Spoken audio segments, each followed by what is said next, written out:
Okay. For a while.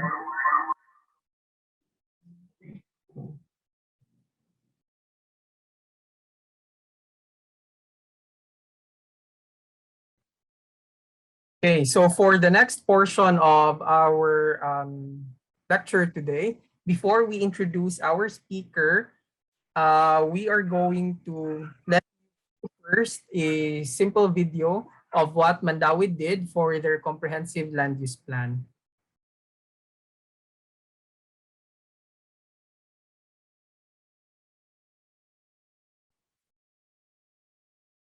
So once again, please take note that this is already the first portion of the lecture of Environmental Planner Ocleasa.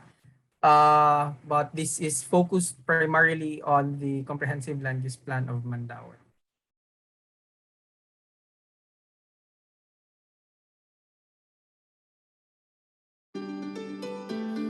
The following video presentation is a product of the processes of the comprehensive land use planning, which consists of the three major strategic objectives and the structure plan. The result is a proposed land use plan of Mandawi City.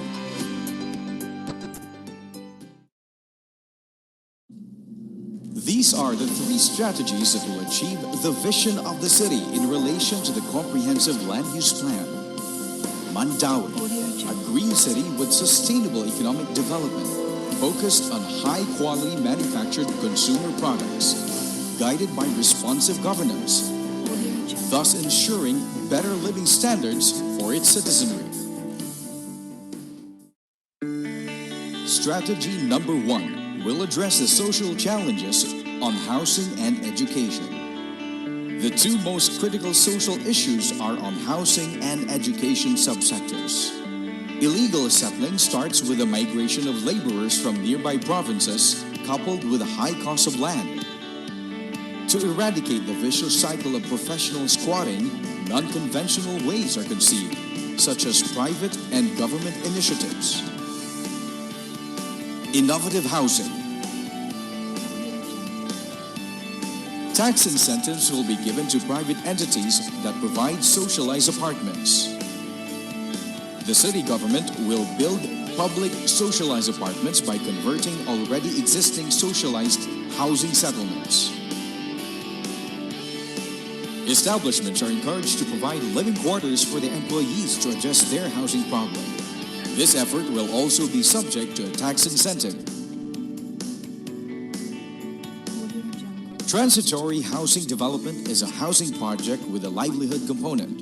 Families will be assigned at the top floor and their floor assignments will be graduated until such time that they reach the lowest floor and they become self-sufficient. Balik Probinsya program aims to bring non-productive individuals who are not Mandaue citizens to their home municipalities. The map shows socialized housing sites in brown color. The two red dots in Barangays Kanduman and Barangay Look are the proposed Kasamtangan Puloy-anan. The issues affecting the quality of education for Mandauehanons are classroom needs and the new entry of the K+12 program of the government. The programs and projects include disaster-resilient multi-story schools for existing and new sites, and public-private partnership for infrastructure and training programs for K+12. The map shows locations of existing public elementary schools and the corresponding 400-meter radius. 400 meters being an ideal walkable distance for a 10-minute hike to and from residences. The yellow shade represents existing residential areas not yet covered by the said radius. There is therefore a need for new school sites to be located on the uncovered residential communities. The same situation goes for the secondary school sites. On the issue on environment, the objectives are clustered into waste reduction and land management. The map shows barangays clustered into 5 according to its geographical characteristic. These are Kabukiran cluster for the mountainous barangays, Butuanon cluster for the Butuanon River tributary, Mahiga cluster for the Mahiga River tributary, Kadagatan cluster for the coastal barangays, Centro cluster for the heavily built-up area. Presently, this map is used for disaster risk reduction management as well as solid waste management. The present landfill within Mandaue cannot cope with the demand of per capita waste generation. Hence, there is a need to use private landfill outside the city. In line with this, there is a need to further reduce waste at the household level. This will also save the tipping cost of the outside private landfill. In addition, the city as well must adopt a contingency sanitary landfill within its jurisdiction. On land management, Mandaue is among the top LGUs in the province that is susceptible to flooding. Thus, there is a need to restore and preserve major waterways, especially those within private properties. The map shows the major water catchment areas that would be useful for management of drainage system and flood control. Groundwater replenishment. The map shows the latest data on salt water intrusion in the city. To prevent the continued intrusion of underground salt water, which has now reached approximately 50% of the city's land area, policies and groundwater replenishment at the household level and other building structures must be promoted. Minimal disturbance of terrain. This is the latest topographic map supplied by the Japan International Cooperation Agency or JICA. This is the elevation map, the product of the topographic map. Blue shades represent 3-meter increment elevation from the mean sea level. Yellow-orange shades for 12-meter increment elevation, while the light green is from 32 to 100-meter elevation. The map is used for climate change adaptation plan, particularly on sea level rise. To further mitigate flooding and groundwater issues, guidelines for terrain-compatible structures will be formulated for minimal disturbance of terrain. The presence of parks and open spaces is vital for environmental sustainability. The map shows an approximate area of 90 hectares of parks and open spaces that exceeds the standard 10-year projected requirement. Included are fish ponds for food sustainability. For new developments, green growth principles should also be adopted. An example of parks and open spaces is the development of the Mangrove Eco Park in Barangay Paknaan and Labugon. Another innovative utilization of an open space is the proposed Sky Park over Soriano Avenue. This will link people from the city core to the adjacent Government Civic Center. Mandaue is already 85% built up. And to correct the issue in urban sprawl, the strategy adopted is to develop new growth areas. On the other hand, establishing connectivity is also needed to link and access these new growth areas. This diagram is a finger stellar type of development. The pink area represents the city core and the road networks are radiating from the core. This type is similar to the existing urban structures of the city. Under this existing situation, the crowding of locators in the core will lead to a spillover of new establishments along main roads, resulting to traffic congestion on these major roads as well as the core. Ideally, traffic along major roads is fast-moving, while secondary roads within the core is slow to prioritize pedestrian traffic. To correct the disadvantages, this is the preferred urban structure where the new growth areas or development nodes are linked with radial circumferential roads. This type of structure redirects and decongests development away from the urban core. These new independent development nodes are planned units of development, applies the live-work principle for the neighborhood while supporting the core as the seat of government. These are the PUDs that will be considered in the revised zoning plan. These PUDs have distinct themes so as not to compete with each other.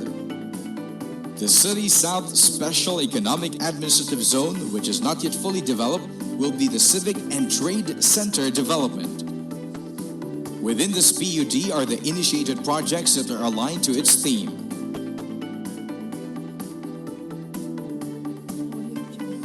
The redevelopment of the government-owned site or the CICC vicinity. Project Diana, a mixed-use development comprised of high-rise buildings. Mandani Bay. The Mandani Bay, which features the boulevard, the Green Strip, and the waterfront.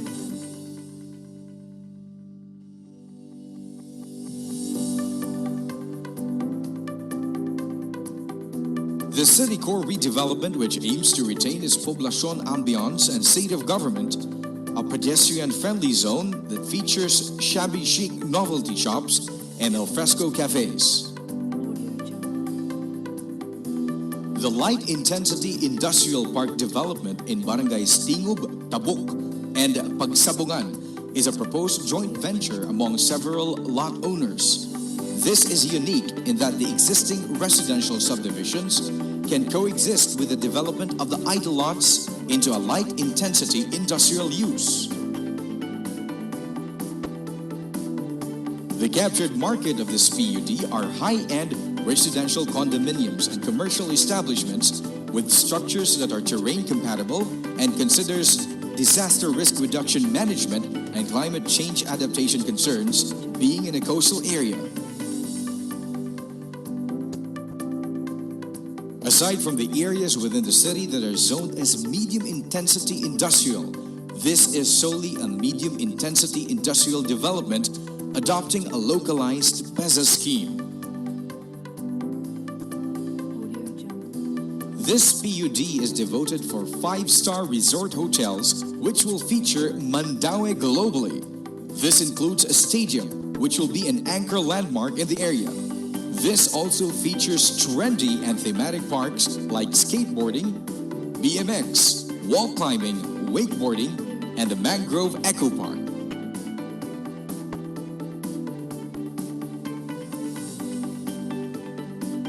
Considering these dispersed developments, this would require an ideal road network for access and links.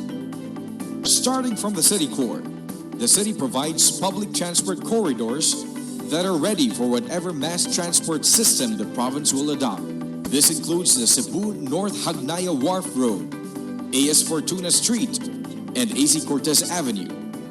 A cargo transport corridor along Owano Avenue, Plaridel Street to Kansaga, and UN Avenue. An inner circumferential road comprised mostly of existing roads that need to be widened and will be used for intra-city transport system. An outer circumferential road on the west side on Hernan Cortez Street and H. Abellano Streets, while on the east side is a proposed coastal road. These will serve as bypass roads. Other existing arterial roads that are still vital, and intermediate roads that will link an arterial road to a local road, such as residential subdivisions and barangay roads.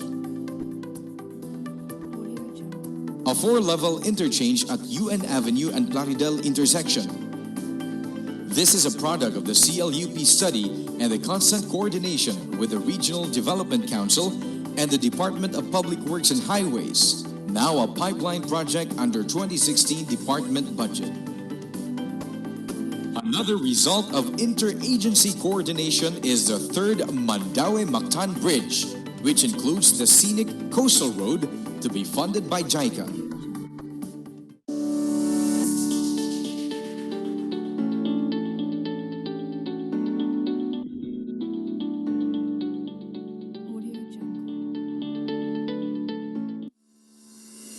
The major planning areas are divided by the Butuanan River and UN Avenue as the X-axis and the Cebu North Road as the Y-axis.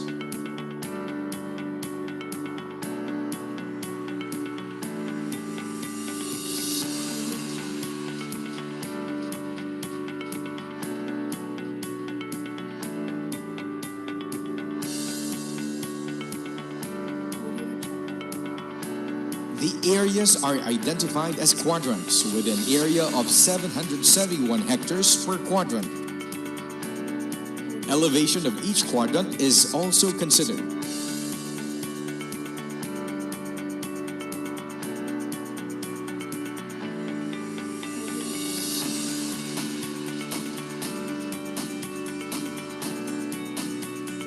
Dominant existing land use for quadrants 1 and 2 is commercial, which complements Cebu City's Trade and Commerce Road.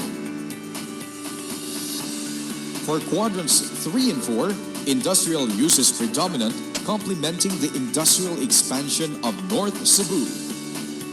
The ideal live or residential area are quadrants 2 and 3, as these are away from the coastal area and is of higher elevation from the mean sea level that is in line with the disaster risk reduction management and climate change adaptation principles. This is also consistent with the existing residential use with Cebu City. In consideration with the aforementioned situations, the principle of live-work is adopted in the proposed land use. With this structure, the north and south quadrants can therefore sustainably exist independently. There will be reduced people and vehicle traffic between north and south areas of Mandaue. This is the proposed zoning map. The city core. Historical strip. The 5 planned units of development. Trade and civic center. Light intensity industrial park. Residential commercial mixed use development. Medium intensity industrial park. Recreation and tourism development. The protected areas. Parks and open spaces such as the Green Corridor, Kabangkalan Wetland, mangrove areas in Pacnaan and Labugon, and the rest. The Butuanan River as a green corridor. Aquaculture zone where the existing fish ponds are retained for food sustainability. Government utilities such as septage treatment facilities, sanitary landfill, and others.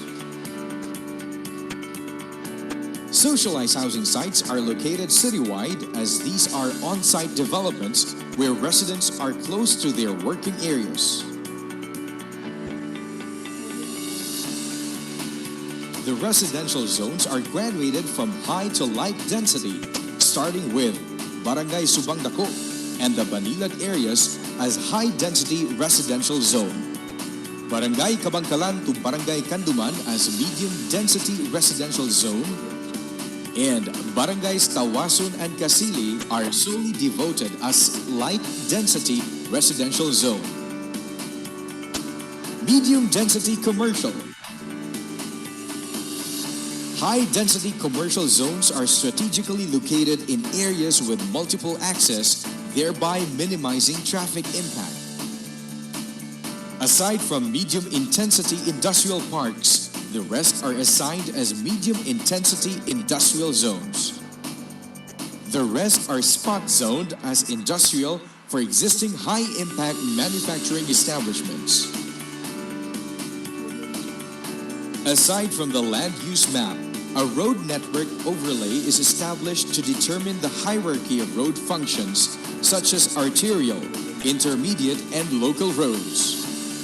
This is to determine the road right-of-way widths, setbacks, and new road openings, policy and street parking, and other parking system requirements, and as a guide for orderly installation of utility facilities. Another is a waterway and catchment overlay which specifies easement widths for no-build zones that is important for management of drainage system and flood control. This also identifies the green corridor, which sets access roads, pocket parks, landscaping, and mini dams. When the benefits outweigh the challenges, a vision is realized. A vision continually being built for the future of Mandaue City.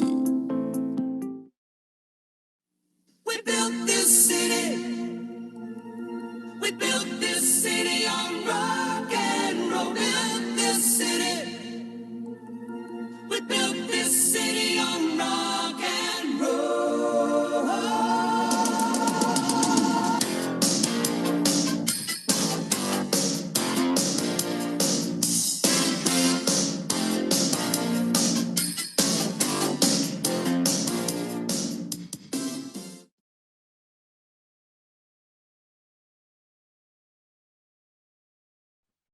Okay. That ends the short video presentation of the, for a while, sorry.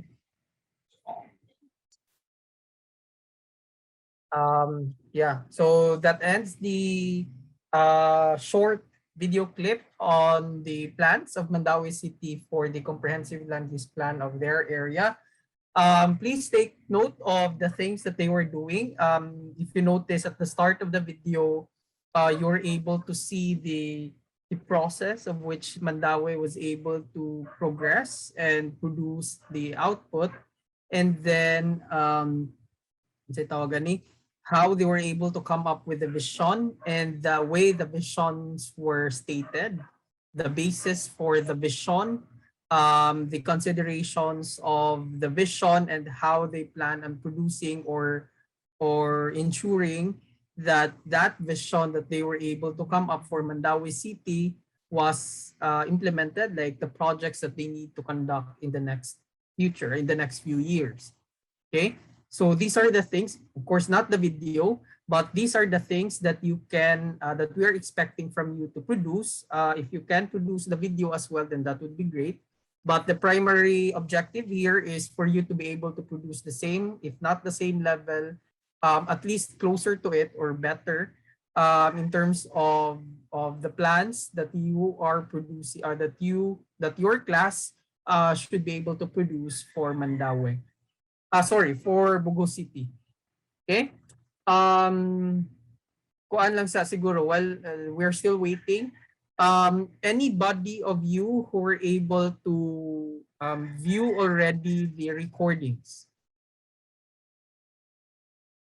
or was not able to view the recordings yet, the interviews with the sectors? Any response?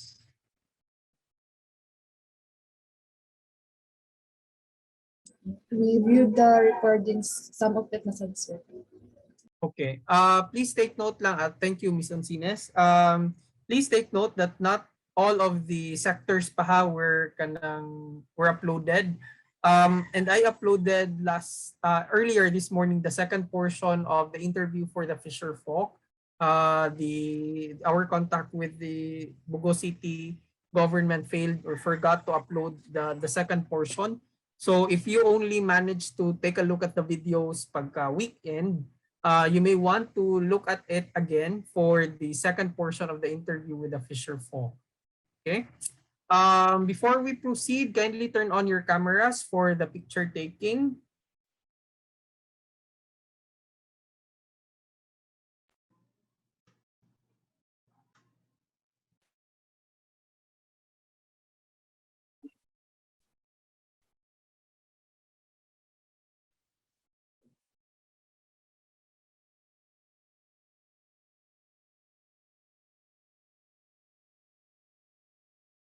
For a while.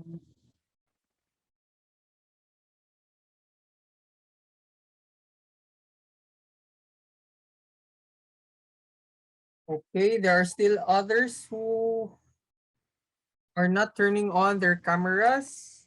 Miss Rekirme, Chang, Miss Chang, Miss Langkamon, Miss Coriba, Mr. PD, Miss Kato, Mr.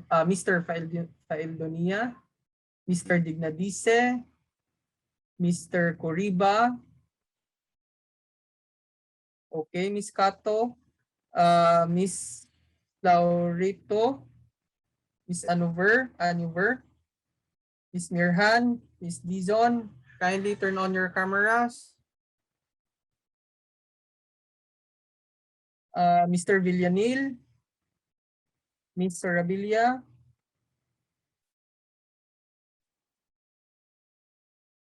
Mr. Agkawili, Mr. Coriba,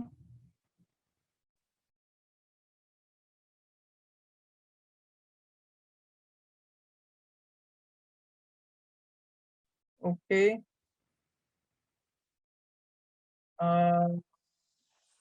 Few more. Anuver, Dizon,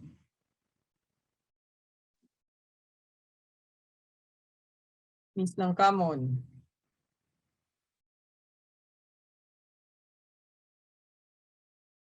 All right, so let's start to take our photos for a while. There are 3 pages of our Zoom meeting, so please just continue smiling. I will take the first screenshot. Smile. Again.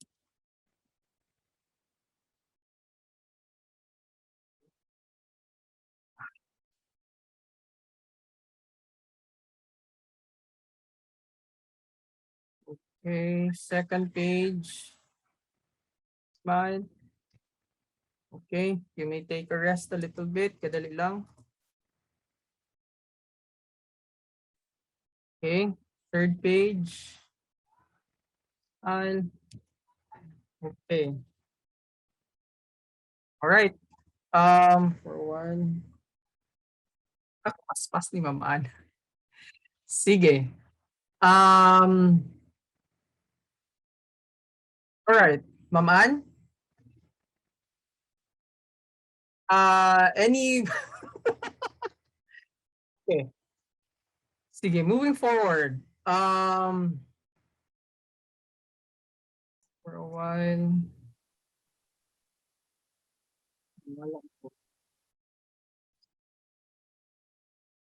Uh,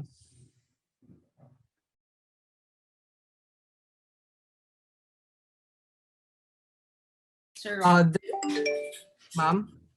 can we ask the students just the feedback? They had to go through some webinars and all that jazz this afternoon.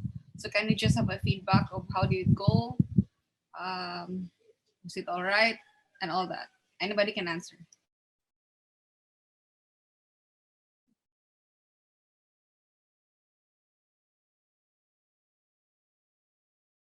Maybe we can have from each class, from each group.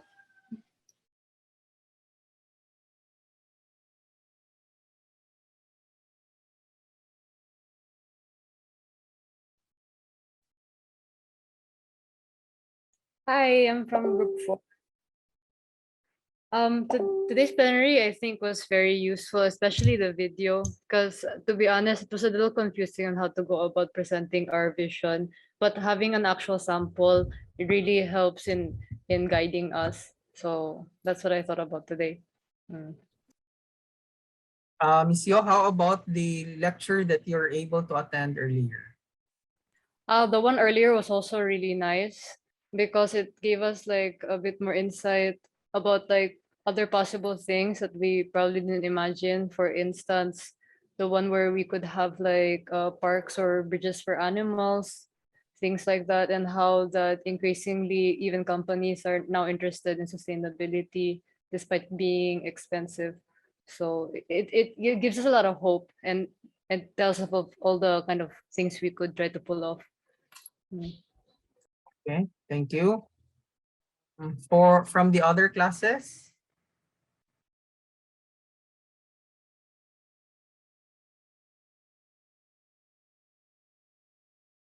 Wala?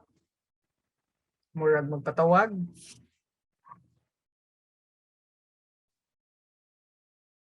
Any volunteers from the other classes?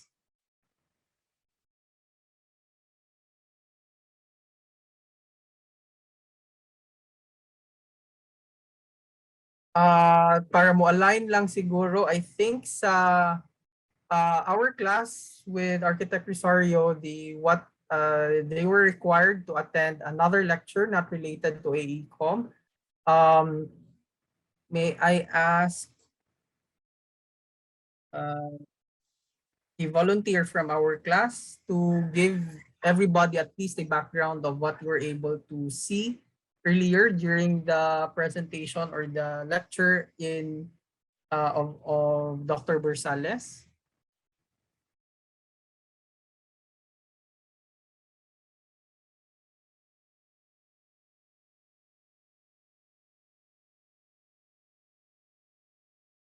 Ms. Oncines, do you have anything to say?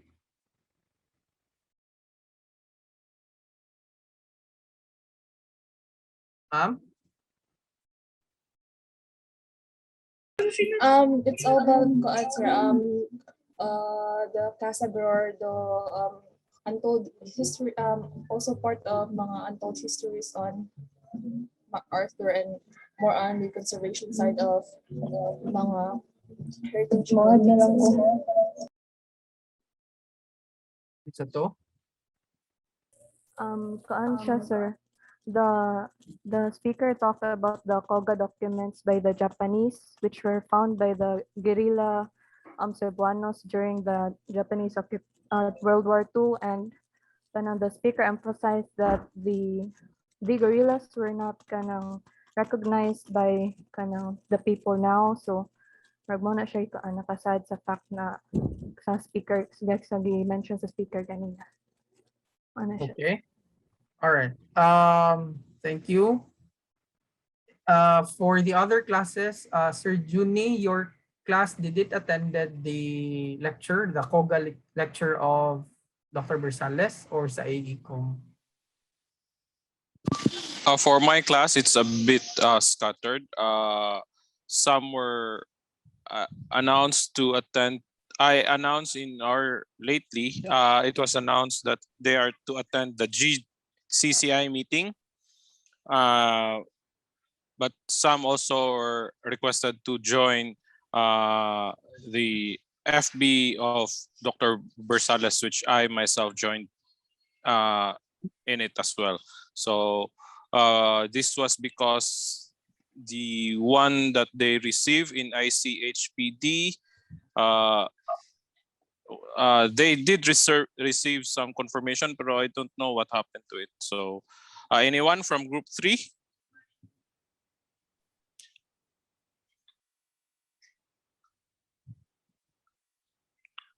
Group 3?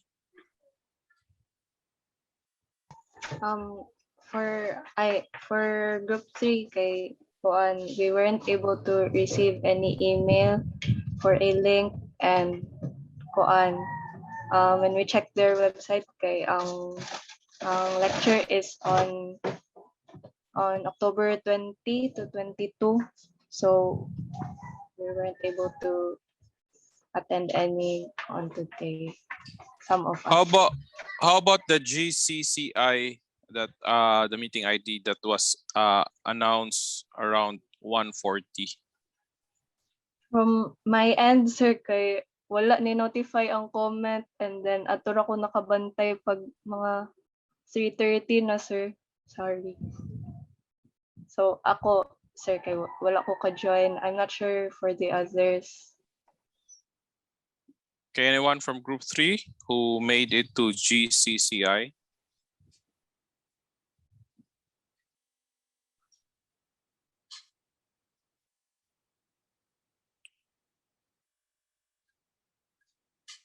So I guess there's none for group 3, sir.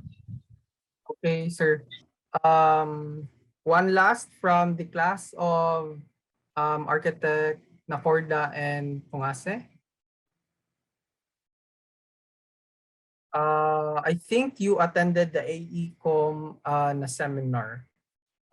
Anybody here can give a feedback on the seminar conducted by AECOM?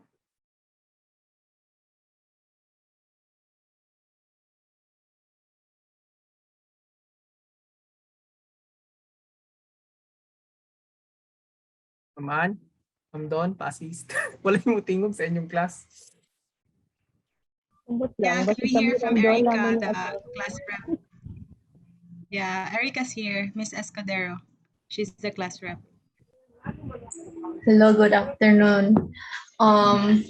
So what I was able to get from the talk, they mentioned about several topics, and they were also able to compare it from other countries. So I liked how they went about that, and hopefully you'll be able to apply that in creating the master plan for Bogo, and also being able to assess the neighboring municipalities. Okay, thank you, Ms. Escudero. Now let's proceed to the primary or the main portion of our discussion this afternoon. Our speaker, for a while, ha? All right, so to introduce our speaker this afternoon, allow me to, sorry, not yet the introduction of the speaker, but the event rationale to be given by Architect Ulila. Okay, sure. So once again, good afternoon. I would like to acknowledge all our dear faculties and our students, and most especially our guest speaker, architect and environmental planner, Sir Marlo Ocleasa. So welcome to our third plenary lecture. So I'll just go to the meat of the rationale. So for the previous two lectures, we have learned about green architecture and the 12-step process of CLUP. Today, we will reinforce those lectures with a concrete example of Mandawi City's master plan for 2019 to 2029. Certainly, Mandawi's predominantly built-up area is more challenging than that of Bugos landscape. Thus, we hope that through this lecture, we will be more aware of the problems brought about by the lack of comprehensive planning in the past and learn how Mandawi has boldly tackled the different issues through their CLUP. And with this, we hope that our students will be better equipped to undertake the challenge of proposing a master plan for Bugos' sustainable and inclusive growth as a city. So finally, I encourage everyone to ask questions and interact with our guest speaker for optimal learning. Thank you, everyone, and once again, welcome. Thank you, Ma'am Vanji. And now to introduce our speaker, allow me to call on Architect Pungasa. Ma'am Don.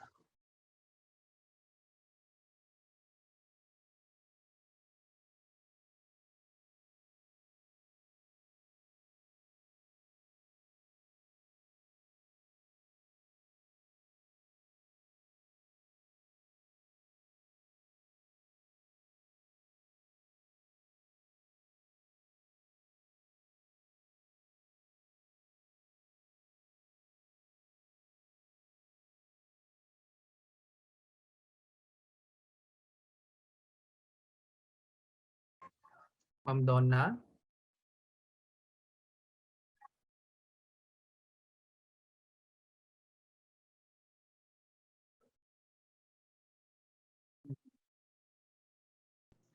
Can you hear me? Murag na wala si Ma'am Donna. Yes, Dungo Ma'am ako, sir. Dawn, we can hear you. Yes, ma'am. We can hear you. Sorry about my audio. Okay, good afternoon to our students, colleagues, and guests. Our esteemed speaker for today is an architect and an environmental planner, or also called urban and regional planner. He's currently the head of the City Planning and Development Office of the local government of Mandawi City in Cebu. He has been an important part of Mandawi City's strategic management and planning teams for 21 years and 5 months to be exact. His experience in local governance and planning for decades has opened his perspective in recognizing that the city government cannot do planning and implementation alone, especially in ensuring resilience during times of crisis like this pandemic of our time.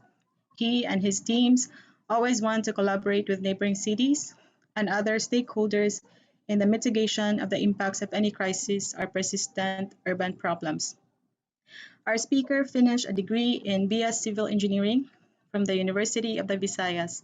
He also earned his Bachelor of Architecture degree from the University of San Carlos.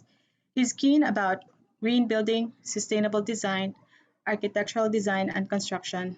And just like most of us architects and aspiring architects, he's also interested in photography. Aside from his human children, he also has beautiful pet dogs as his other children at home. A good sign indeed that he is also a compassionate professional. Ladies and gentlemen, please help me virtually welcome the very proactive and one of the most progressive professionals in our time, the City Planning and Development Officer of Mandawi City, Architect ENP Marlo Ocleasa. Hi, good afternoon, everyone. Okay ra akong audio? Okay. Yes, sir. We can hear you, sir. Okay, so first, thank you for inviting me and giving me the opportunity na to share ang sa akong nakatunan. And anyway, I'm a alumni mo ko sa SAPAD and I familiar kay ko sa mga professors ninyo, no? Na si Ma'am Ann, hi Ma'am Ann, and si Ma'am Donna, then si Sir Robert, si Ma'am Banji. So kaning mga ako mention na once na nakaila ko nila, and then some of them are also partners sa Mandawi in other projects daw. So I don't know kung sa paning ubang mga teachers diri. I think si Architect Rubia. Hi sir, the first time ko kita mo sir. And then napabakuywa na mention sa sorry ha. If I think na to si Ma'am ang Dean, yeah, si Dean Rosario. Sakto ba ko? Okay. Hi ma'am. Okay, so anyway, ako i-share ako ang presentation. Ganina, since sorry kayo, ang schedule mong sa meeting was supposed to be early with Mayor, but yeah, so wow na move. So I think gi-present na ganina ang video. That was a mga 20 minutes video regarding sa among LUP, and ako nang i-discuss more on this presentation. So I will share my presentation. Okay. Nakita ra ninyo? Yes, sir. Nakita ra. So okay. So I think ang discussion was more you will be designing a city mo ang plate kuno ninyo no, sa mga student.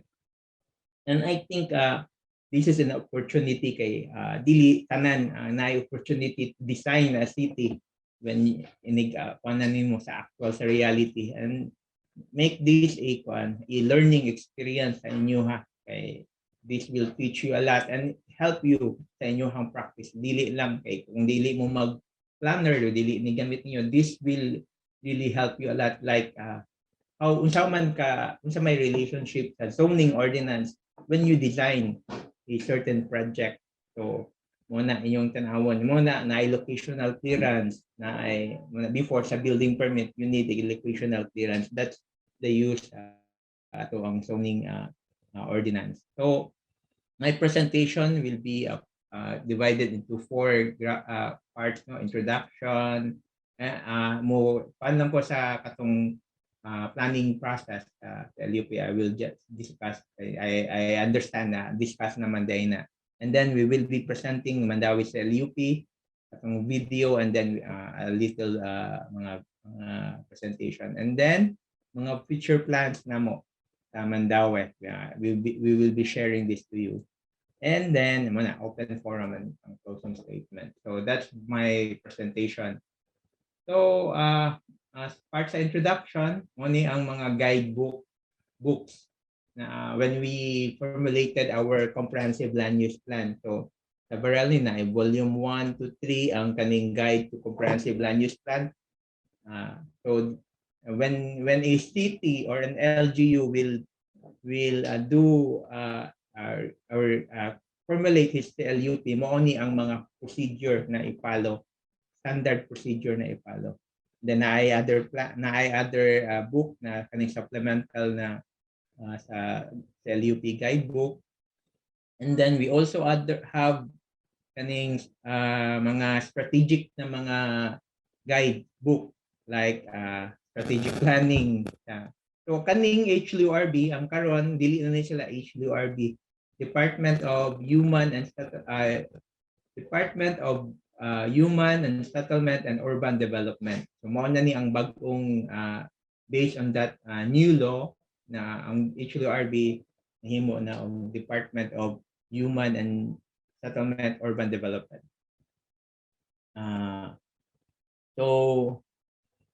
Other than that, mention to sa last presenter ninyo ang process, the planning process. So if you notice na ay 12 ka steps and then tutuyok na siya, that's the planning cycle actually. When you organize first 2 steps, organize, identify stakeholders, more on the data management or collect the data,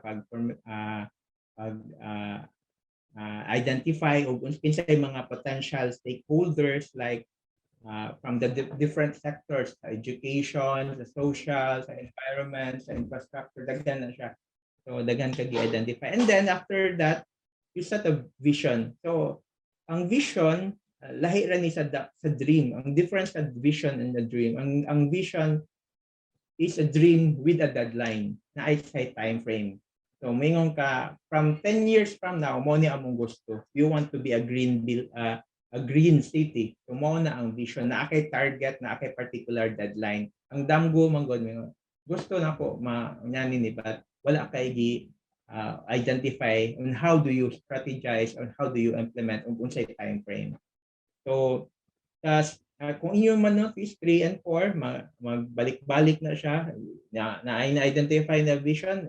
Are we kanang mo ba ni sakto ba ni this ideal or can this be measured or can this be implemented on the ground? So mo na i-analyze mo na and then you go back again inyo sa kung dili pa makuan balik na sad ka.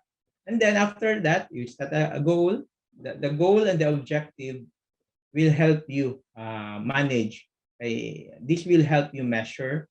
This will help you if you cannot measure, you cannot manage, and if you cannot manage, you cannot improve. So that's the reason na naaning mga goals, naaning mga objective. Dako na goal, imong gagmay yon in order to achieve. It's how you achieve dili in solving a big problem and achieving a bigger goal. You need to implement strategic projects step by step or one piece by piece. Dili nimo mausa ka kabuhat na siya. I think we as architects mo na ato ang process po. And then after that, gibalik na, you establish a strategy, you prepare the land use, you craft the ordinance. After crafting the ordinance, you conduct public hearing. So importante na in all these steps na adyo stakeholders na partnership or participation.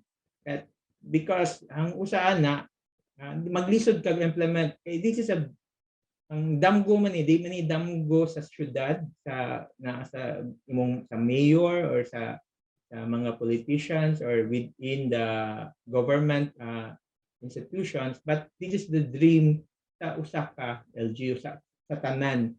So you need to inform all the stakeholders by conducting a public hearing kay aron in the implementation of these strategic projects or programs na ay buy-in.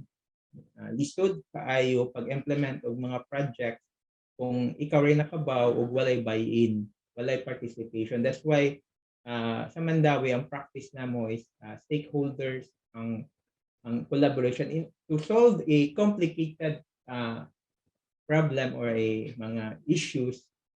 Ang solution ana is collaboration with partners like the academy. About me, if you remember, sige mig-anha sa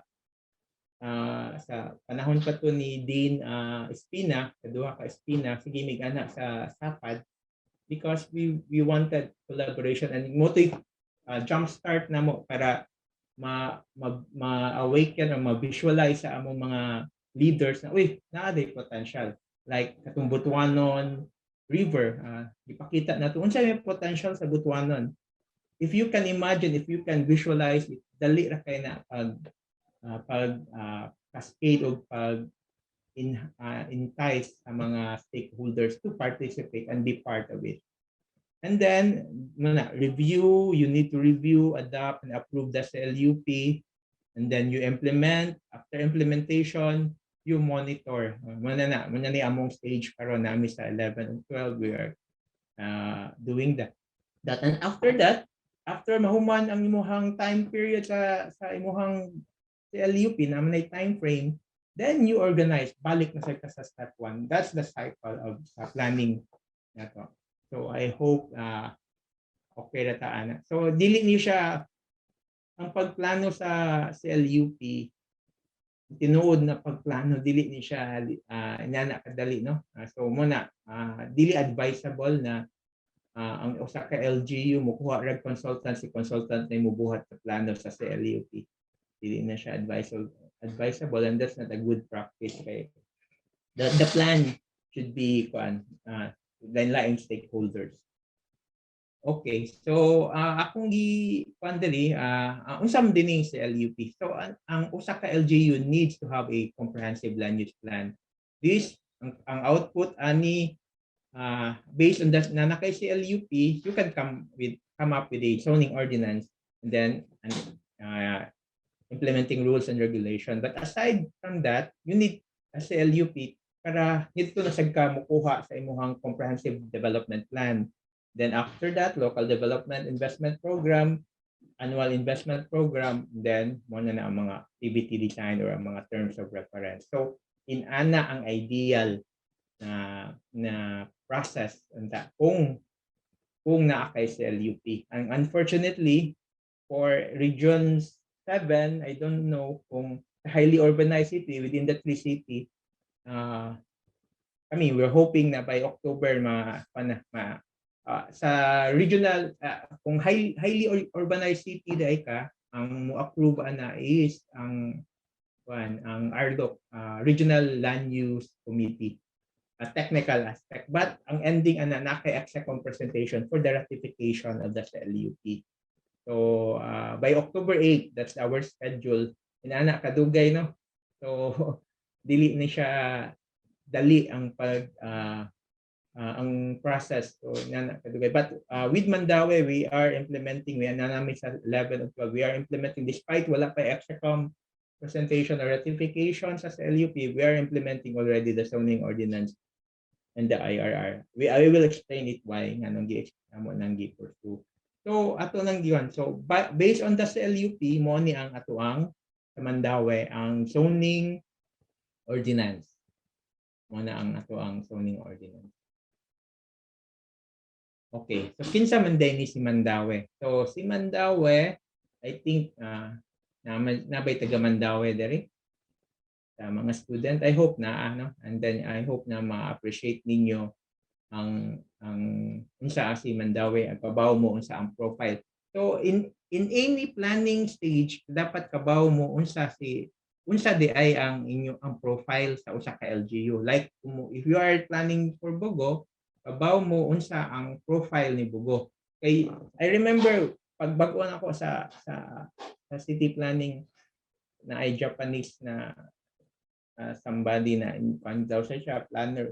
He told me na, what do you want sa Mandawi? Gusto mo ninyo mahimong New York, mahimong kano? Oh, dili, you cannot say that. You have to know unsa ang strength ug unsa pud ang weakness sa usa ka sa LGU. That's how you plan. Kaya you cannot dream na, oy gusto nako na magkuan maparihan mi og kanang New York when in fact your profile or ang imong strength o ang imong kuan dili siya pang New York or pang Yokohama. It should be ang plano should be dili ka, yes, you need to refer to other cities, but dili na pwede na ikopya nimo to 100% na copy nimo ang ilang kuan to a point ng mga unang failure sa mga consultant no na mukuan sila copy paste na lang ang mga study. And for Mandawi dili may ganahan na we want na kung plano sa Mandawi, we need to refer, but ang plano should be for Mandawi. So, a brief profile. So, si Mandawi has a population as of 2015 around 362,000.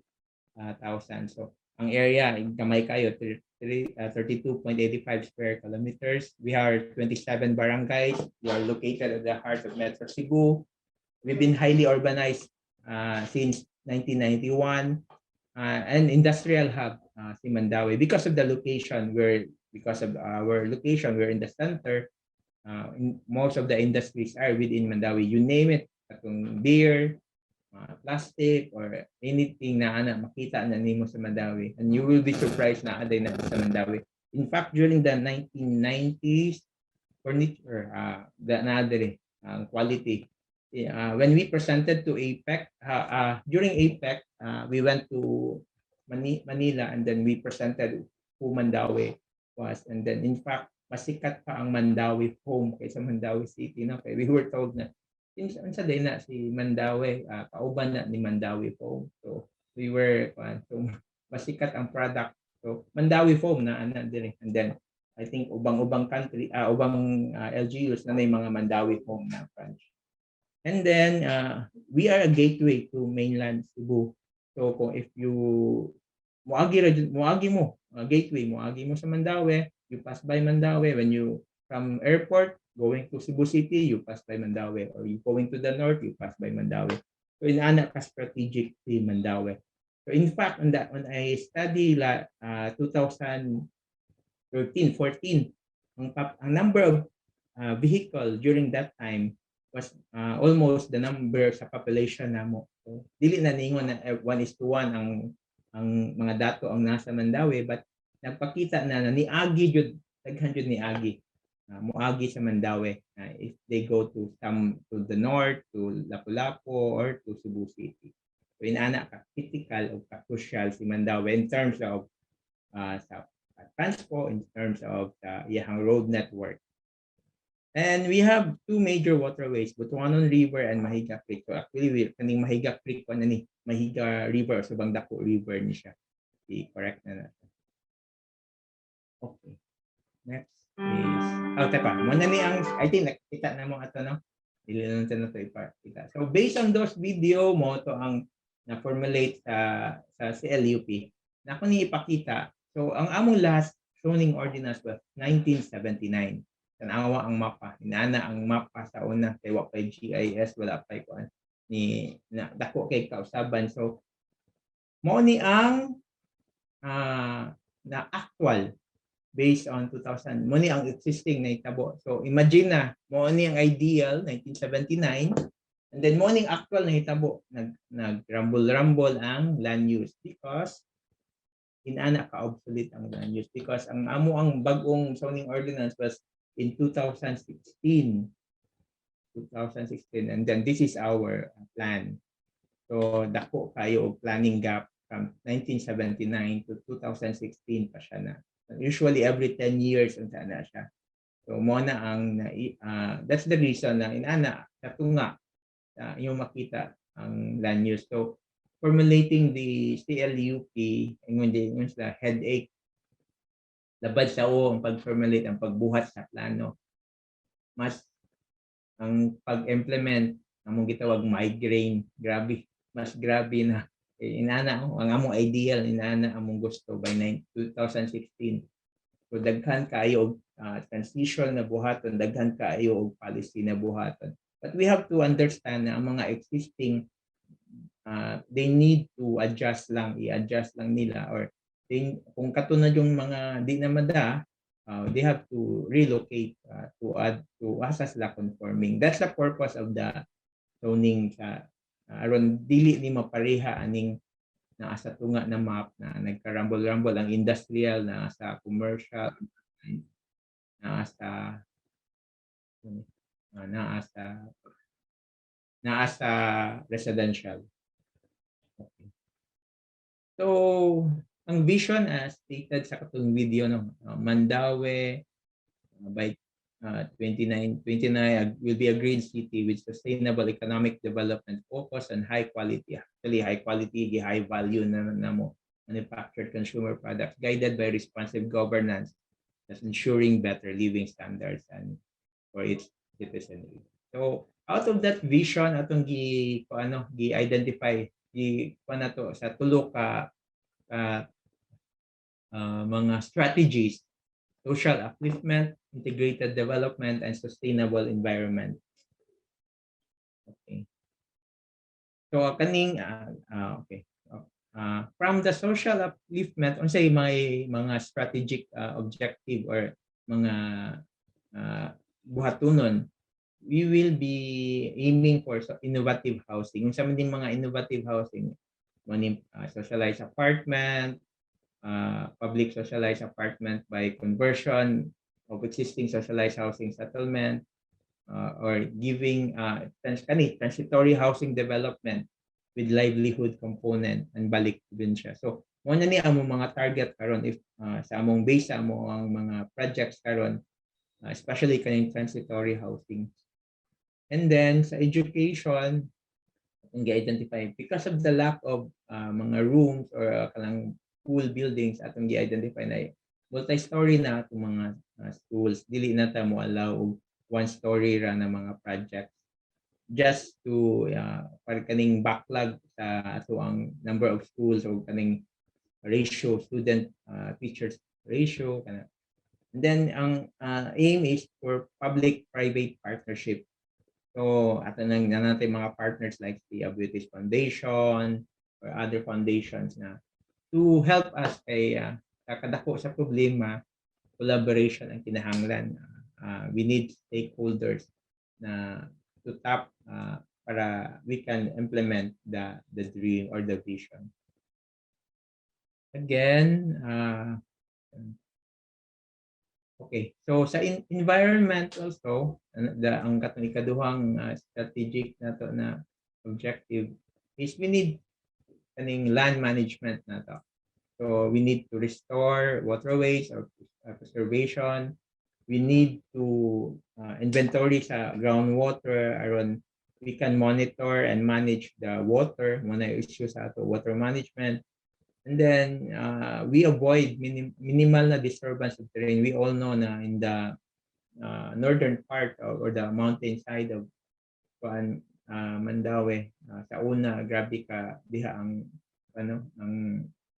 sila o quarry diha. So and then nagsigig develop og mga residential subdivisions diha. So that's the reason na ato nang minimal disturbance sa terrain. And then we also identify green growth principles na implement. So I think Architect Barlam presented to you the Green Building Ordinance na angat to, and then as well as the City Ordinance, ipang identify po nato unsa man ni ang mga guide ninyo to implement green building or green growth principles. And then we also address kaning issues sa traffic or issues sa public transport. So integrated development ang kinahanglan. So ipakita diri ang mga proposed road network and then how saan nila pag-link.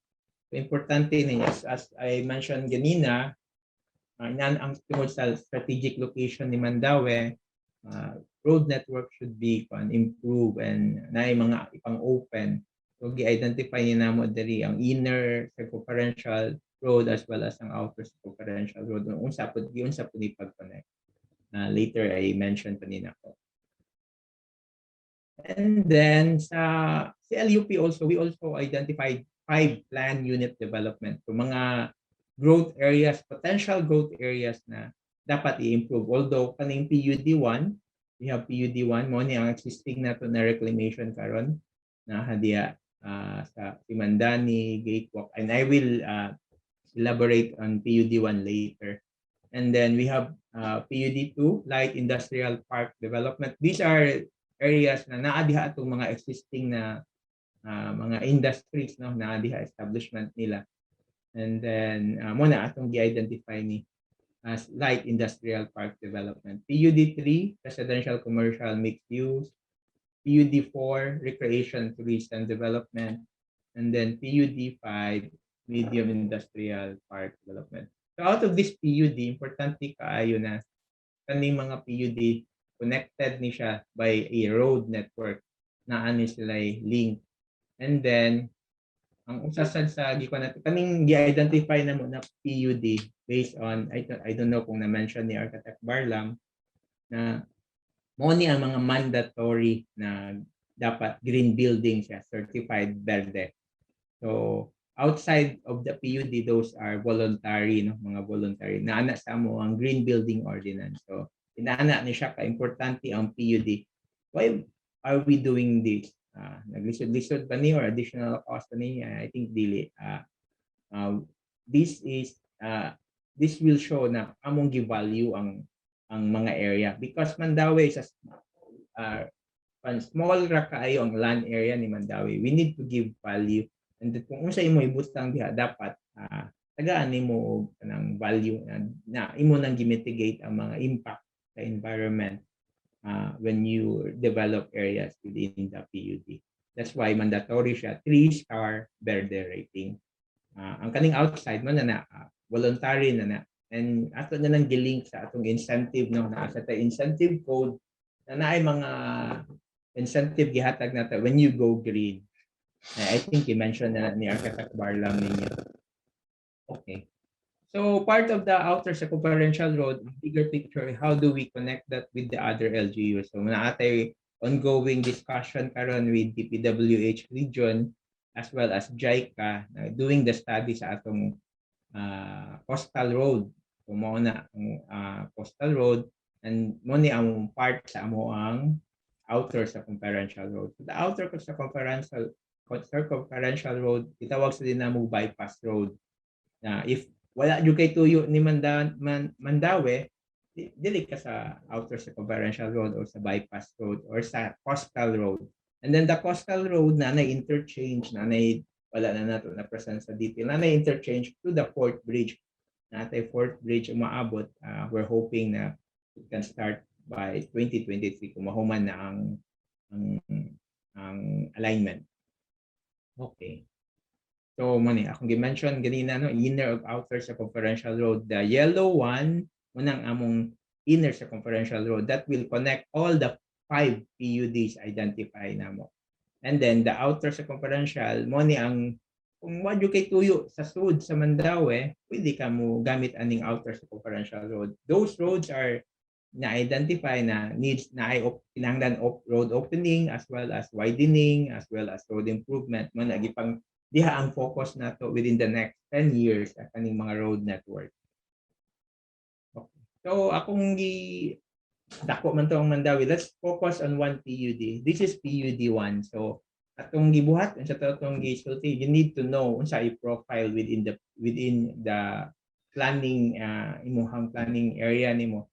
So ato nang gigamay lang ko, no, gikuan nato og usa ka area. So we need to know unsa ang iyahang profile. So muna na land area, kinsay nag-develop, unsay history, and then atong gi-identify a location, pila ang government lot, private lot, road, as well as ang boundary sa imuhang study area.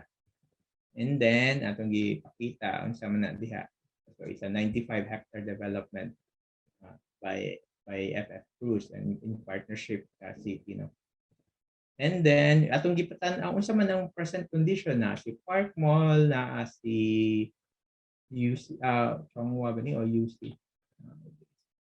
And then na ay mga container yard, na ay mga port na illegal, na ay mga vans, container van. So mo na ang present condition sa usa ka study area or sa atong gitawag na reclamation area, PUD1. Then unsa man ang mga proposed development na diha? So we have Mandani Bay, it's a 20 hectares na ay gatewalk. Nako, sa na siya. It's a partnership with partners nila, consortium ni with Ayala and Abuetes. And then we have the ICC, the proposed ICC. So nanay itong Infinity na developer. So that's the mga proposal. And then in fact ongoing ang Mandani Bay, ongoing, as well as ang gatewalk. Although si gatewalk na stop sila during pandemic, nahinay. But si Mandani ni continue because naman sila target, na naman sila market. And they have the money. I think it's billions na ilang budget diha sa 20 hectares. Sa 20 hectares, one building per hectare. So inaana na siya in terms of density or floor area ratio.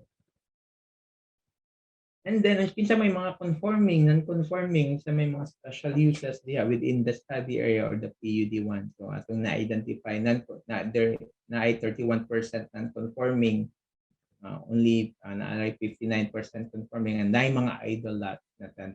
You identify po na to ang mga idle lot.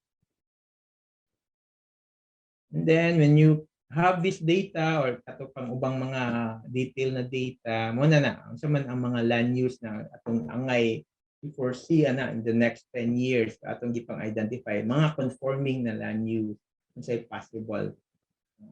So ato na nang gitan-aw, this will be a planning guide na to when we approve locational clearance and when we set policies and formulate mga programs and planning, mga planning na output. So mo niya sa guide na to, gitan-aw na to. And then Mandawi also has based on the naatay green corridor, no, based on the CLUP, we identify the Butuanon and the Subang Dako River, the Mahiga Creek as our green corridor. Ano inana man siya ka-importante atong ako ning gi-highlight because in the Butuanon naatay no build zone. Ang waterway 50 meters. So center of the river 25 no build zone na siya. As well as the Mahiga waterway 12.5. So nyana na nato gi-kuan ang mga waterway because that is also in relation sa atong drainage master plan. Na sa drainage master plan, kung gitan-aw nato unsay capacity, how do we improve, and this will also help us on the open space nato na aron livable ang ato ang city. Kung tanaw ninyo, green spaces or open space is needed na, especially sa COVID. So muna atong gikuan. It's a majority are privately owned, but based on the zoning nato, they cannot develop or improve the area by mga permanent structure na buildings, dili sila pwede diha. So it should be an open space or a green corridor nila. And the city has a master plan on implementing this project. So ako pong gi-mention dali ang isa sa output sa zoning ordinance is a traffic impact assessment. Unsa man ding traffic impact assessment? So basically unsa may require nato? We require for floor area more at least 5,000 square meters or higher, dapat na sila or mo generate sila 100 vehicle trips. dapat na sila traffic impact assessment na i-appeal o submit, and then that will be deliberated by the zoning board. And then zoning and part of that ang is we need around that will determine kung do we need to rezone an application or do we approve the land use exemption of the applicant, and then housing projects with at least 100 dwelling units dapat na traffic impact assessment. Special purpose district o atong plan unit development or other district na naigi introduced within the development, and then changes to general and specific plans. So mo ni ang mga condition na dapat na ay traffic impact assessment. Dili na lang kay kung mo detail ana, but basically it's saying that if you have a development and then katong wa pay development mo ni ang traffic diha. When you put the proposed development unsa may impact in terms of traffic, mo na imong studyhan unsay gi-project nimo aron makabutang ka og mga mitigating measures on how to address the traffic. Dili lang kay nighuman na sa development ngadto ko oy nagka-traffic nga. You have to project, you have to project unsa di ay ang mga concern within the development kung ma-complete na. So imo na nang gitanaw daan. Mo na ang nasa traffic impact assessment. And usually ang mubuhat ana katong na ay environmental planner ug na apoy katong specialized sa transportation and traffic management na mga special course. Okay. So moving forward, future plans. So aside sa we have the comprehensive land use plan, we also Mandawi also enrolls sa performance governance system, and sa performance governance system this is in partnership with Institute for Solidarity in Asia, ISA, naatay strategic good na mga project, and then mga based on the strategic project or strategy map naatay 2027 na unsa man ni ang nakalahi. Actually they just complement ng strategic lang ta para naay focus na apol siya laing kuan ba sa Mandawi man gud ang mga ang nasa Mandawi we dili lang sa business as usual, we need to go beyond unsa ang need aron natay to improve the quality of life, aron natay makita within our generation na improvement. That's the purpose na strategic na initiative. And in imong tanawon ang bagong strategic is resilient city driven by manufacturing based retail. So from the green we wanted to be resilient. This is in response to the pandemic. So this should mag green lang tanya the resilient. So how do we achieve this? Mo ni ang mapa na among gikuan. So na mo ni ang gipang identify na mga core and support objective. So out of those na atay gi-identify unsa ni siya. So we dili lang ko detail na, but this will be a map to guide also sa pag-implement sa strategic mga initiative. Ma-measure ko ni siya. So other plans, in 2015, Mandawi was part of the APEC Low Carbon Model Town. So out of that, there were 52 recommendations for us to lower our gas GHG gas emission. So naangat to out of the 52, we've already natay unom lang wala pa na implement on the latest update.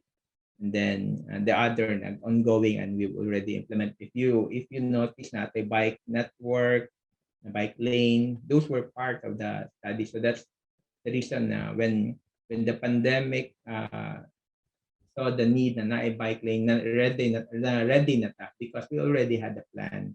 Ang wa lang ta na implement dayon, and it was an opportunity during the katong sa pandemic pagsugod to implement kay mo ang need. And then daghan pa green corridor, kaning green loop nato gitawag. The green loop is a green corridor connecting the three three cities, no, ang Cebu City, Mandaue City, and Lapu-Lapu.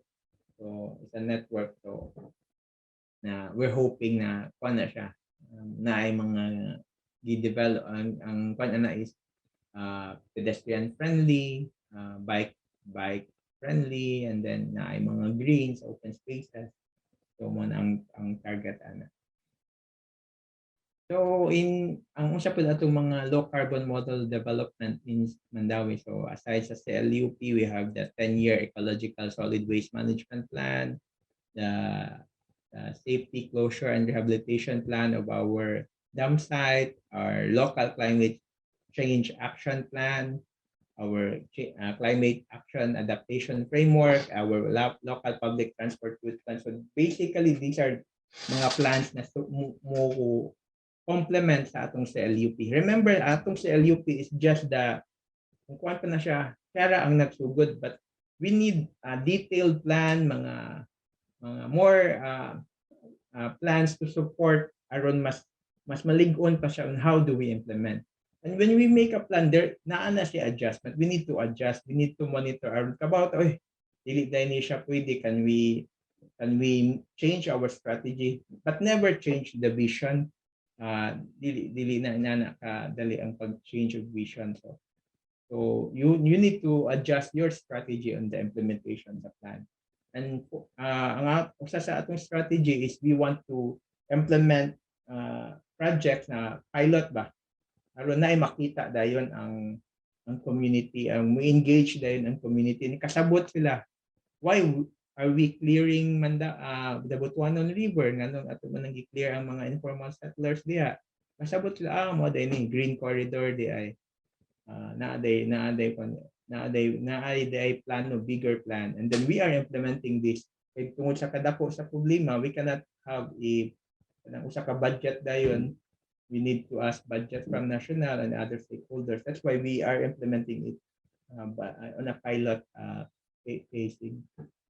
Then akong gi-mention ang Butuanon in 2015, Butuanon was the worst river in the Philippines. That's why in 2018, we host the Fourth International River Summit, and in that, ang ato ang goal ato was to raise awareness that na atay Butuanon River na giingnan na worst river in the Philippines. So mo ni ang sa atong Butuanon River naapod ni siya. So mo ni ang saving grace. Even if polluted ang atong river, at the outfall of the river, naaday ning mga mangrove, and daghan pagwa kabaw ani di ay ang ato ang mangrove. No? So that's why we are protecting this area. And we are planning na i-appeal sa tourism. How to protect this one is to engage the community and develop the area, but not necessarily na atong aron dakon. It should be a integrated development. Provisions of bamboo walk aron ma-educate ang atong mga community that naatay inani sa highly urbanized city. So another I will be presenting to you a kanang innovation sa Mandaue, no. So you can check by mandauecpdo.com. It's a zoning verification app. So kung mo open mo ana, makita ninyo ang unsay land use sa usa ka area. Mo click lang mo, that's an interactive man na siya. Then mo tan-aw na siya, diha dapita, that's a planned unit development, or diha that's a commercial. So in advance, dili na mo mangayo lang or matawag diri unsa day land use, you can access right away unsa ang land use within Mandaue sa 27 barangays, including the special zone. And then you can also download mga maps diha, amo nang gi-share. We always we need to share the data para daghan ang mo invest as well as daghan ang mutabang. When you share this data, daghan ang actually ang mo experience, daghan na ang niduol kay mo ganahan mutabang, because They understand, ready di sa data ang Mandaue. Another innovation is this, the city map. I'll be presenting you a short video unsa ni ang city map. A pleasant day, ladies and gentlemen. Welcome to City Map. Mondawi City Mayor Jonas C. Cortez truly believes in the quote of Aaron McKiernan that states, "Access to information is a human right, but often treated as a privilege." This has to change, and it will take all of us to make it happen. Being considerably the repository of the city's data, the City Planning and Development Office of Mondawi has taken the leap of bringing up data and information sharing to the masses. It is an online platform where anybody can view, fetch, share, and contribute data that can be useful according to one's personal preferences.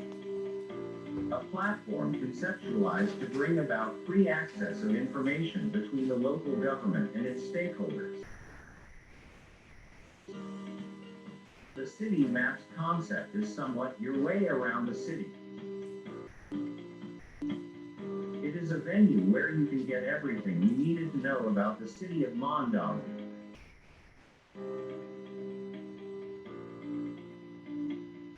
With the city's performance governance system, or PGS, in place, the city map aligns itself with MISA's Vision Aligned Circle, which is the integrated, centralized database system. The system is structured to integrate with the city's offices and departments that can contribute relevant, verified, and accurate information readily available for public consumption. This integrated database system equips the city's top-level management with a very powerful tool in coming up with an immediate and sound decision-making whenever the need arises. Being a collection of data from different sources, the system can be utilized in support with other vision-aligned circles such as the bike network, urban planning, water resource management, socialized housing, open spaces, among others, all of which are in full support of the performance governance system and the administration's goal of achieving a better Mondawi city for the future generations to come. Adapting to the new standard of accessing information over the internet, the city map can be accessed on your desktop, laptop, or even on your Android mobile device. You can do so by simply opening it up on your device's favorite browser. Type in https://mondawaycitymap.online in the address bar. Or you can download the City Map application in Google Play Store. Just look for the Mondawi City Map application. Thank you, and have a great day ahead.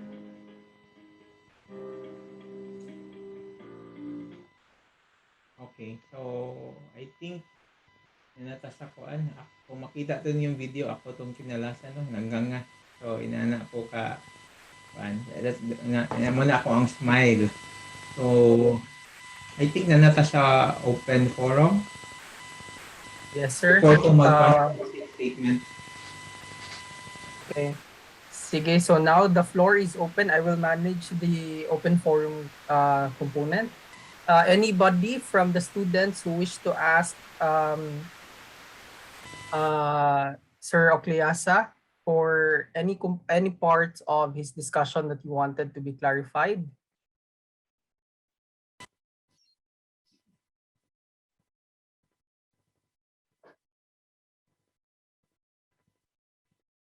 Anybody from any groups of the students who are here with us this afternoon?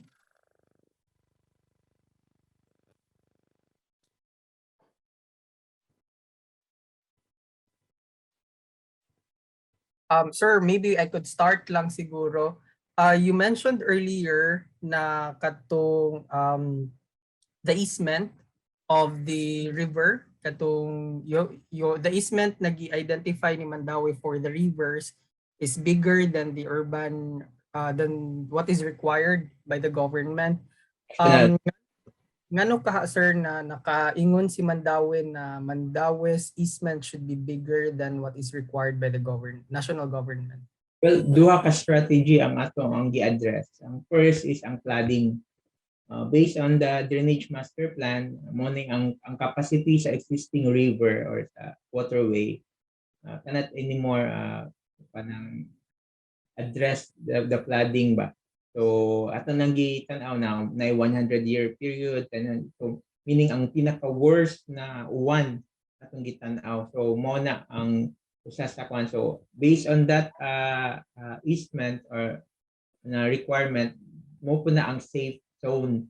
So ang tubig dili na mo go beyond that diha. So kung naa ka within that easement, possible na makigo imong building or so mo na usa sa gi-address na tong ikaduha. We all know na tungod sa kagamay ni Mandawi, we need to address the open space na aron livable. Kaya naman na ratio actually aron malivable ang usa ka area. Population to the ratio sa open space. So we are also addressing that para we can have more greens.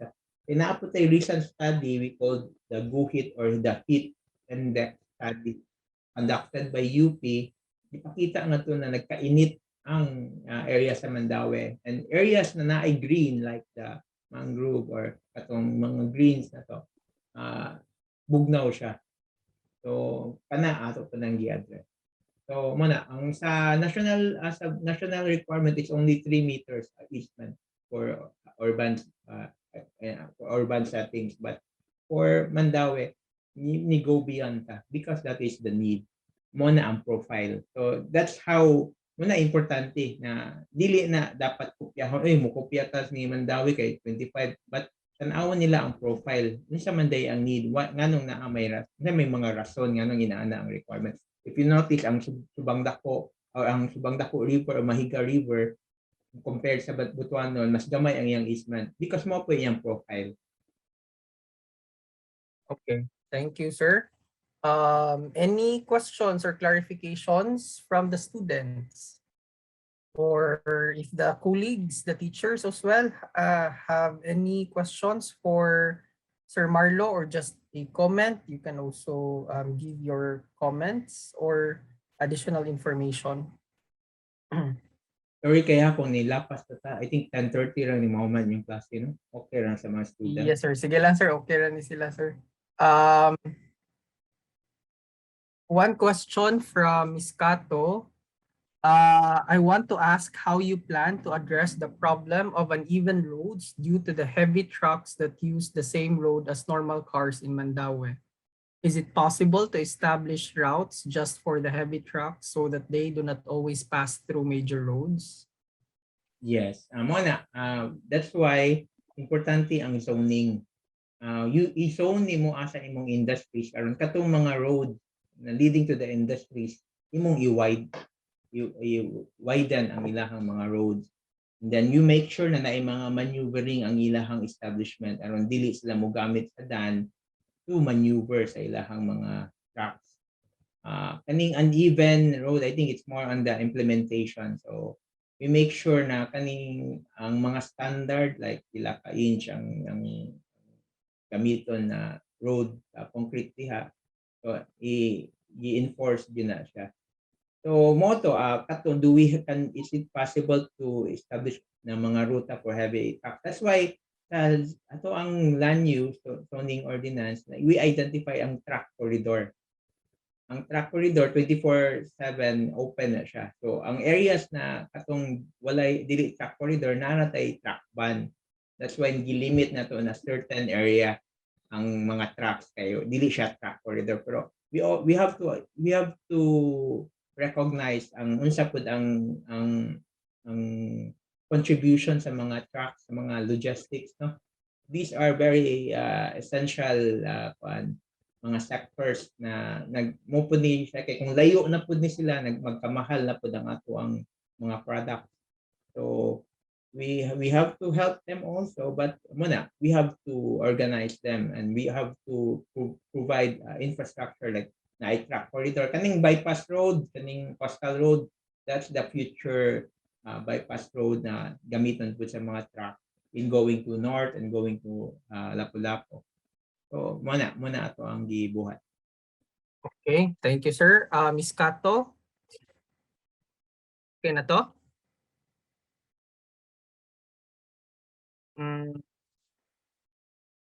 Okay. So another question, sir. This is from Ms. Yo. What do you think of having lanes just for motorcycles? Kinahanglan na og traffic management as well as traffic transportation study.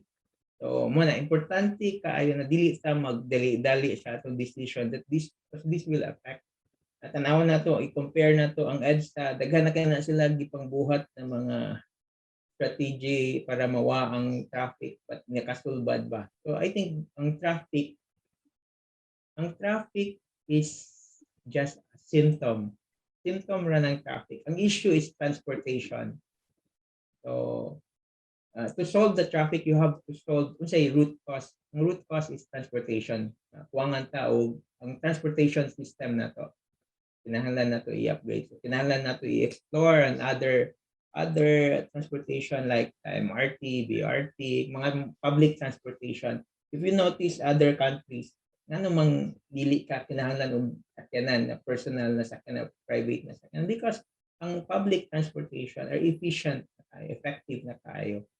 So mo na ang kuwang sa ato. And for dili na masulbad sa usa ka LGU lang. You have to understand na it needs collaborative. This is one of the dako na issue, no, complicated, complex issue. But ang solution is collaboration. Okay, thank you, sir. Ms. Yo, anything to add? Or okay na to? Okay na, sir. Thank you. All right, thank you. Another, sir, from Ms. Joanna Romero. I'm curious about how do you go about existing buildings that are not in line with the planned zoning? Well, for existing buildings, they need just to mitigate say mga like like provisions of parking, but we cannot do kanang i-enforce dayon ang palawad na sila grace period, and every time mo improve sila or they will adjust or renovate, that's the time we require them to enforce the new zoning or the new requirement.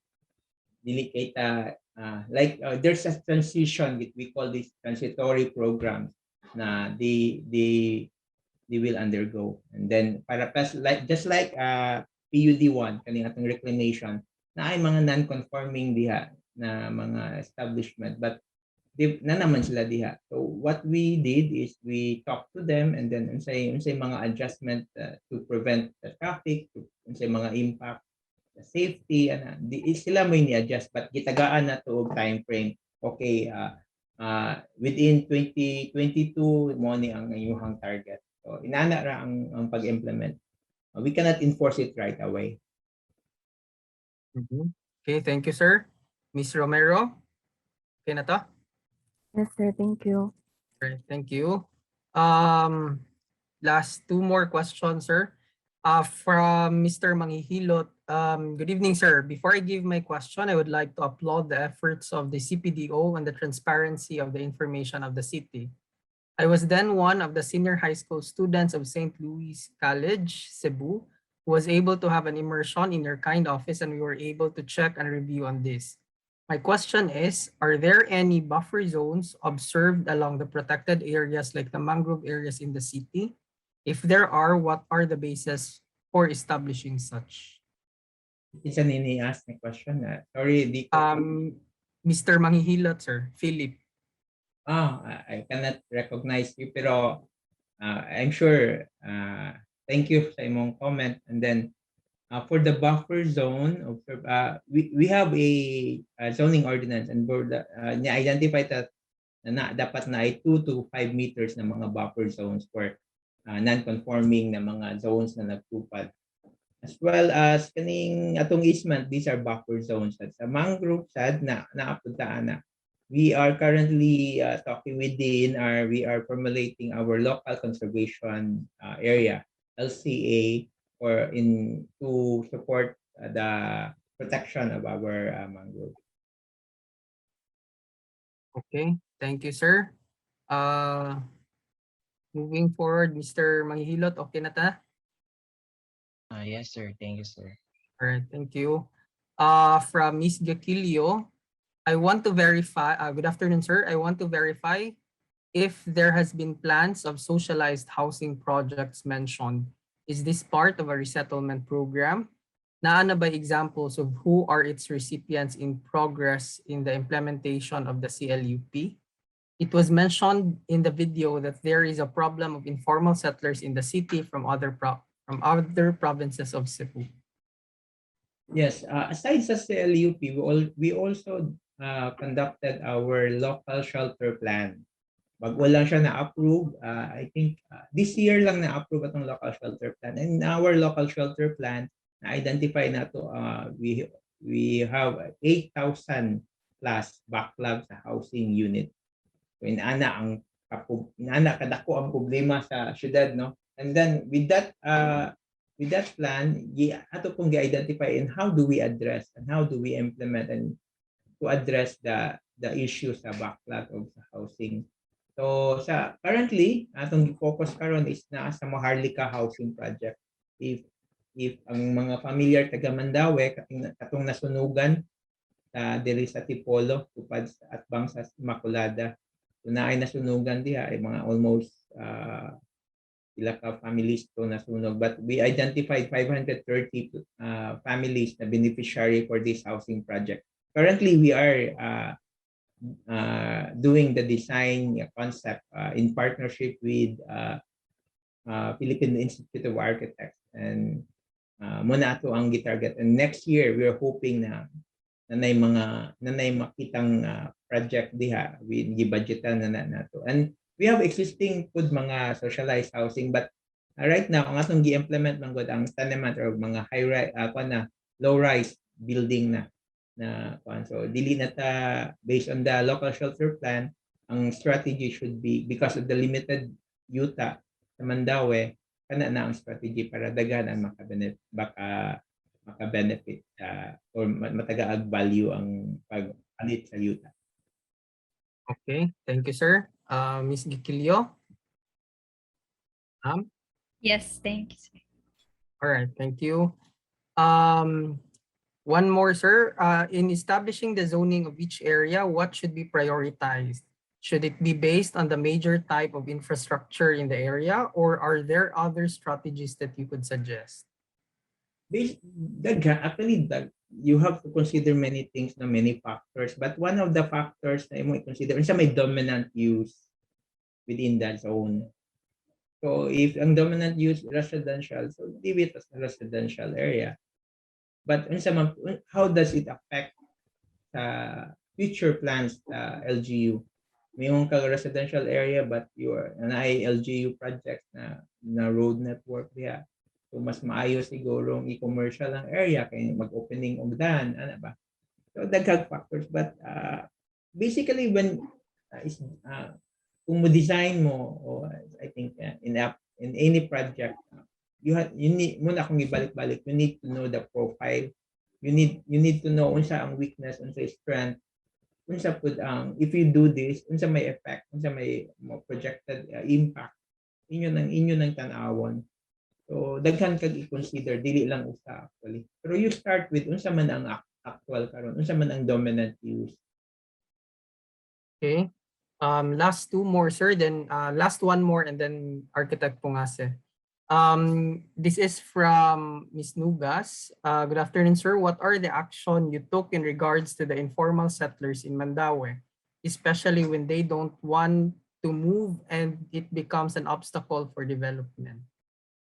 Well, as mentioned na ating mga transitory program, balik probinsya program, you give financial assistance, and then basically ang ng mga informal settlers, because most of the informal settlers are living in the danger zone, no, kaning mga easement nato. So gamitan nimong balaod, you enforce the law, you collaborate with the police, you file a case, daghan taas-taas ko na siya og process, but muna that's how we do. We cannot break any rules in implementing in any project, no. So we have to follow certain procedures. Nanay mga certain procedures na gi-follow nato. And the best thing is to kaning mga informal settlers, you have to kanang dili ni sila kanang mga negative sa ba. These are part of making what the city, what Mandawi is, because these are potential manpower money. Strength man pud ni sila, but you just need to relocate nila and then inform them that there are programs that the city is also implementing na pwede sila maka-benefit. Yeah. Okay. Last question, sir, from Architect Pungase. Don, maybe you can ask na lang. Or yeah, ako na lang, diretso na lang.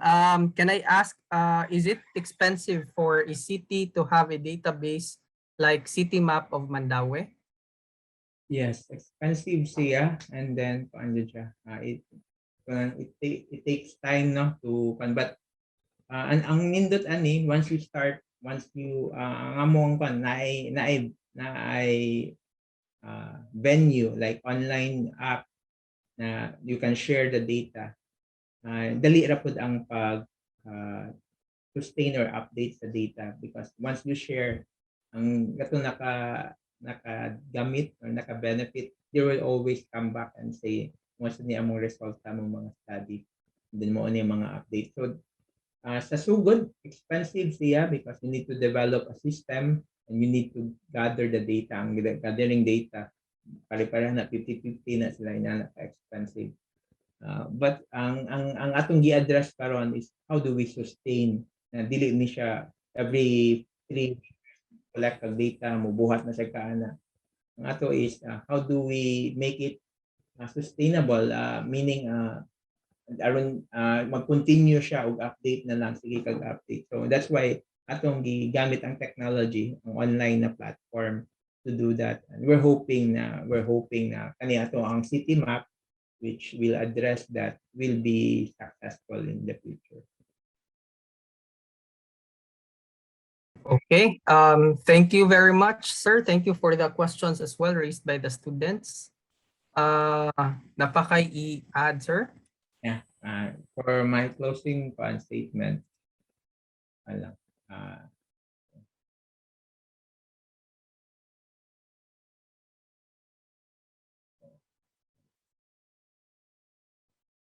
okay, so I like to share para for our mga future architects ba. I know mga architects na mo in the next 3 years, no? 3 years, and may 2 years na internship. So I think you need to have a passion. In anything na imong gibuhat, importante ang passion. If wala jud ka ana, you will never go to unsa imong goal. But aside sa passion, you need to see the purpose. Kaya ang passion will die down in you may be excited now, but in the if you see no purpose in what you are doing, it will die down. So importante you have the passion, you have the purpose. And the third is you need to pray. You need to ask guidance from God or in some universe, because as planners or as architects, we cannot control everything. We cannot influence everything. So it depended on a divine intervention or sa atong ang God, no? So there should be prayer, and we should acknowledge that na dili nato kaya tanan. And lastly, we need to preach. Sa atong nakatunan. This is what I'm doing now. I'm preaching you na this is my ang gingon nila gift makuno niya sa Ginoo ang kinabuhi, but for us to use and to teach and to spread what we have learned is also our gift to God. So I'm sharing this as a personal note. And lastly, si Master Yoda said that empty space is not nothing. It is powerful something. So learn to see it. So I hope you kasabot mo ang sige sulti ni Master Yoda. No? So ako fan man ko ni Star Wars good. So mo na akong gipisan. So with that, thank you. Thank you for the opportunity. And then I hope na we'll see in the next 3 years mga architects mag-abot ka. And then I hope you will be a partner sa development. Ayaw mo og kuana nagdaghan kayo mga kuana dili ka ba they only read the national building code. You need to know sa unsa pud ang imuhang zoning within sa imuhang project.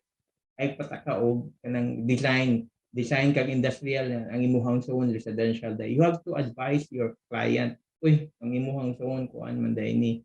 So ana unta partner unta ta.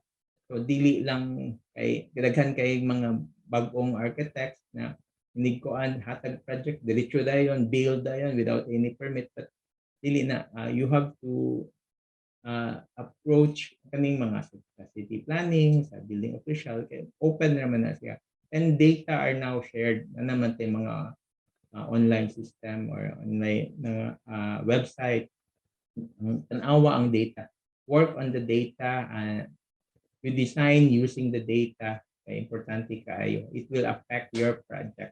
And when you design a certain building, see to it na unsa po impact within the environment or within the community. Ayaw lang design because you wakakakita unsay na sa site, unsay actual like na drainage line diha imong i-block. So dili ita na you should consider this mga issue unsay impact sa imong development. So thank you everyone.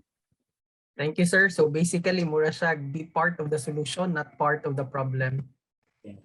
All right. So to give us or to officially thank our speaker this evening, since it's already evening, let me call on Architect Nakorda.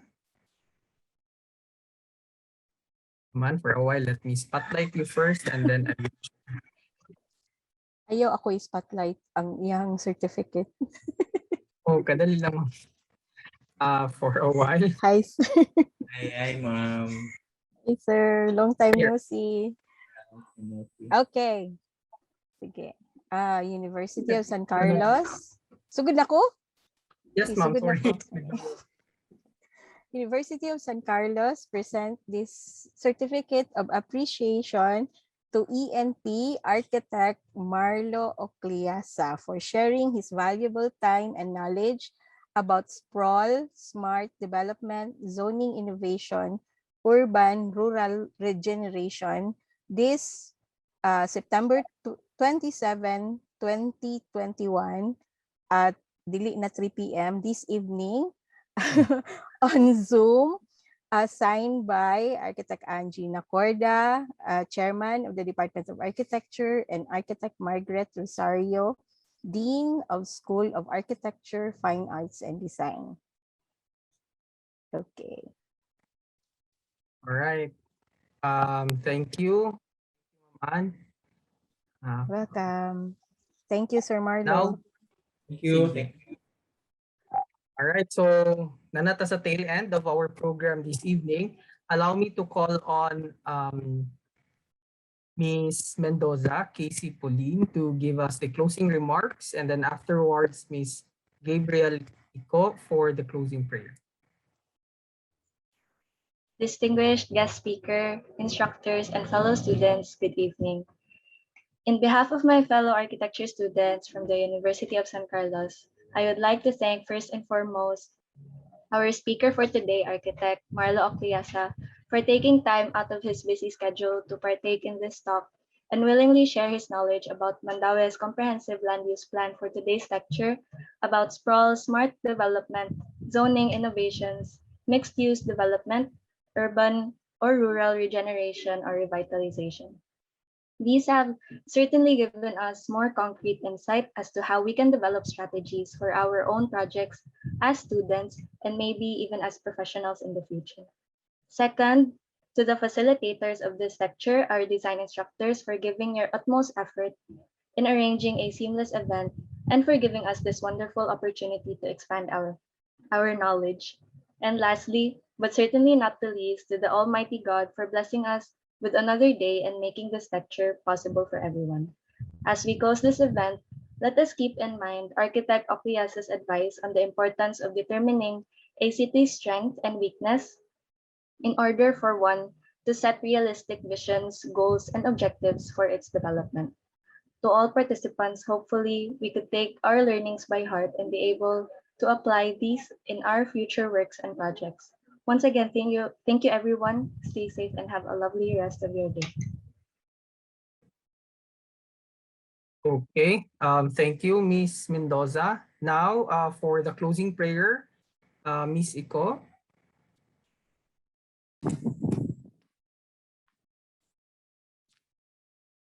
So let us put ourselves in the holy presence of God, in the name of the Father, the Son, the Holy Spirit. Amen. Thank you, Lord, for allowing us to successfully complete this class. We would like to thank today's speaker for sharing his knowledge with us. We appreciate you allowing us to share and connect meaningfully online. We may not be physically together, but thanks to your blessing, we were able to learn and expand our knowledge. Grant that we continue to pursue our education despite the problems that come our way. Please allow us to gather insights so that we can better help others. May you send your Holy Spirit to guide us as we share this information with the rest of the world. Pray for the safety of our instructors, classmates, family, and all people around the world. We ask all this in Jesus' name, amen. In the name of the Father, the Son, and the Holy Spirit. Okay. Before we formally end our event this evening, please kindly turn on your camera so that we can take a photo with Planner Ocleasa.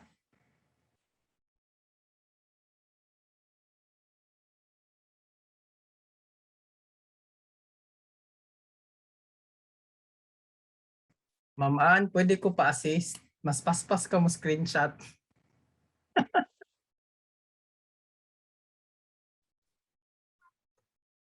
Okay, sige, smile.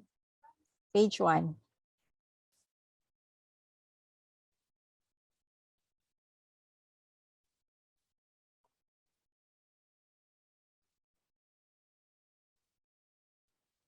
Nakamute ka, ma'am. Oh, sorry. Okay. Let me check lang ha kung okay ba ako ang screenshot so that I can pass ra ba ni Sir Robert sa iyahang koan. Wait ha. Let me check. Okay, I think okay ang screenshot. All right. Thank you, Ma'am Ann. Again, last instruction for the evaluation. Mao gihapon, please identify one member from each group to evaluate the activity this afternoon, the whole afternoon activity. And then again, so the target is around 4 evaluations per class. So that's around 16 evaluations. Please complete the evaluation within the day, or if possible, karon na dayon, so that you will not have to worry about it in the next few days. Okay? So once again, thank you very much for joining us this afternoon, Sir Ocleasa. And then for the students, on Wednesday, we will see each other. We will meet in our own classes for the presentation of your group's vision for Bogo City for 2030. All right, so thank you very much for staying and good evening. Sir Mario, salamat.